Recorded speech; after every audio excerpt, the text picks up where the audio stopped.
hanging out with Bob Marley, who will be you're going to be in Harrison, Maine tonight.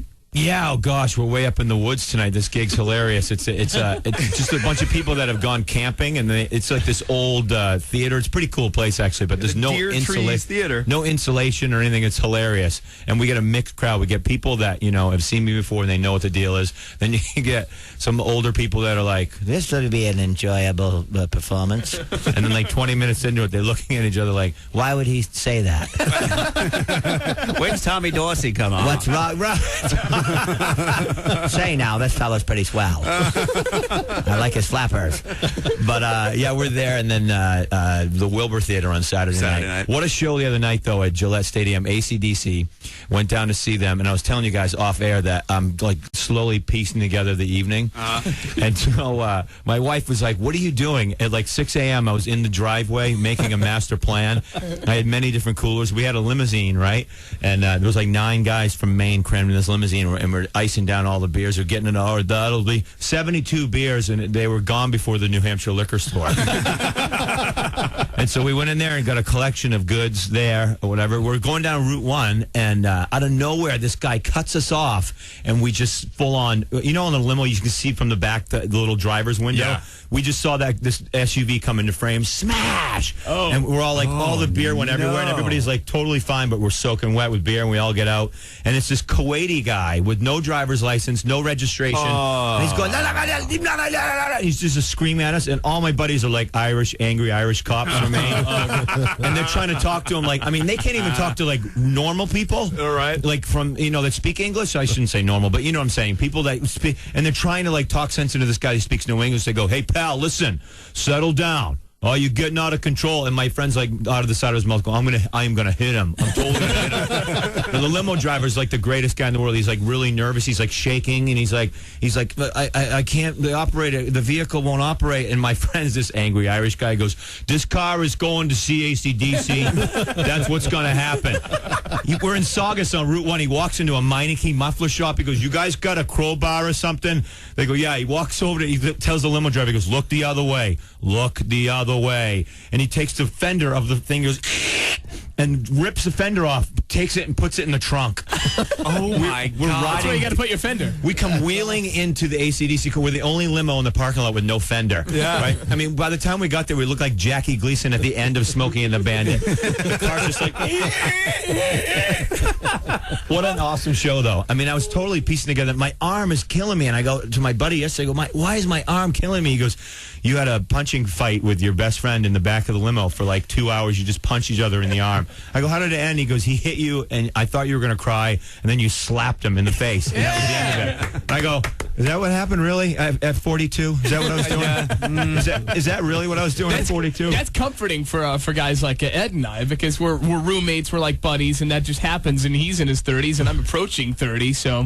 warning to anybody, any lady that thinks I'm attractive and like to date me, that what you just said is the perfect example of what's going to happen. Yeah. I'll keep it together when I'm around you, but if I get it together with my idiot friends, right, like it's going to be a booze-a-thon and stupid fun. We just do a dumb morning show. Bob's been in movies, and he's doing this. Like, he's been on stage in front of thousands of people that are there to see him, and he's still having punching fights. Yeah. The last time that Ed, one of the reasons that you got dumped by the legendary dumper was because she thought you were immature, because you like to have fun with your friends and you liked Star Wars toys. I liked bits. I like to have a good time. Way out of control. My wife's like, what did you guys eat on this trip? I go, I didn't eat anything. And my friend was standing there, he goes, dude, you ate a whole pizza during the concert. And you stole a piece of pizza from a guy in front of us we didn't even know. And you looked at me, I was just like, whoa, hell's bells. It's like you go to an AC/DC concert, I don't want to say there are no rules, but there are no rules. So you can't like be upset if somebody spills beer on you or grabs a slice of pizza. Like, you can't be upset about that because you're at an AC/DC concert. Absolutely amazing. One of the guys with us is from Maine. He's dressed in a plaid shirt and a pair of khakis. I go, where are you going, to a picnic? I go, you look like a stunt double for Andy Griffith. Cut those sleeves and cut the legs off. Make it look right. He goes, what's wrong with that guy in the back? Malcolm Young with his hair in his face. He goes, he needs a haircut. I'm going to watch the Red Sox game. So sat in the thing, watch the Red Sox game. I go, you need to sit in the trunk on the way home with the fender. He walked away from the concert to watch the game. Red Sox game, yeah. Yeah, lose loser. That's unbelievable. He's off the list, isn't he? Anytime you're going to go have fun, he's not coming. He's banned from the Fenderless crazy limo. because like when you get a little bit older, like you pick your points of rage. You know what I mean? Like you need to pick your spots. Like because it's exhausting when you get that old. It is, and then like I'm 42, so like last week I'm home in Maine and I'm driving. I'm trying to get off the exit to go downtown, and every single exit is blocked off. It's a Saturday morning at like 9 a.m. I'm like, what is going on? Is Obama in town or something?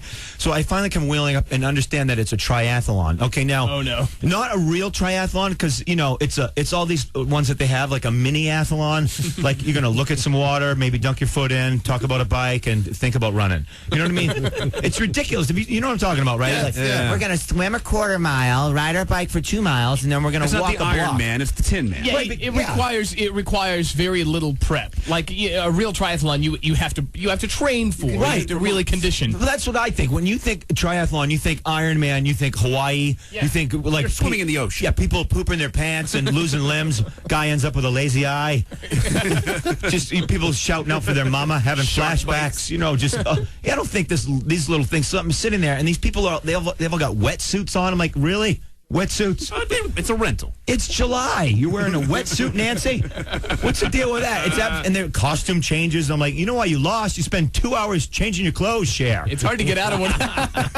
Pick up. I'll do that whole thing in a Carhartt, a one-piece Carhartt. You could. It's Maine, right? Right. Yeah. Who cares if you chafe up a little bit? They've got stuff at Rite Aid. You'll take your Fenderless limo over to the triathlon in your Carhartt. Right. Yeah. I found that. I got really steamed up about that. But that's what happens. You get a little bit older. You start picking your spots where you just want to. Well, and once you have kids, any excuse at all. And this guy Jimmy Dexter that we're talking about earlier, complete lunatic. First of all, who wants to hang around with the kids all day? I love my kids more than anybody, but I just want to get out of the house at some point. Just get out of the house. My favorite thing to do now is just to go to Hannaford. I just love to go. My wife's like, I think we're out of milk. I got it. I'm on that. I can do that. Oh my God! Suddenly, even the most boring thing ever would seem like the greatest deal in the world to you. Amazing. And I'm in the Hannaford parking lot, and I'm just sitting there. Sometimes you'll just, if you have kids, Henry, I know this. Yeah. Sometimes you'll sit for an extra 20 minutes and just hang out there. And, oh, sure. And I'm like, I guess I got to go in there. Punch around on the radio. It takes me a solid 10 minutes to get out of the car when I get home. Every aisle. You got to turn off. You got to go every aisle too. No matter even if you're just going in for milk, you got to go every aisle. You look at like the crappy magazines for the first time ever. Right. You're like, wow. And look at that Star magazine. And like girls you never look at, you're looking at them. I'm like, what has she got? She's got something. Maybe, I don't know. Maybe she. So I've got my wife's grocery list, and halfway down it says maxi pads. Okay, no specific type, just maxi pad. You better get this right. Yeah, I'm not a maxi padologist, so I did the best I could do. I get home, she's all angry. Did it have with wings? Me. No, you got to get the wings. I got the wrong brand. I thought you didn't get the wings. You got to get the wings. Really? They protect. I don't even know. They've got all kinds of stuff now with the thing. How are you single, Ed? I got home. She's angry with me because I got her the wrong brand. I got Swiffers.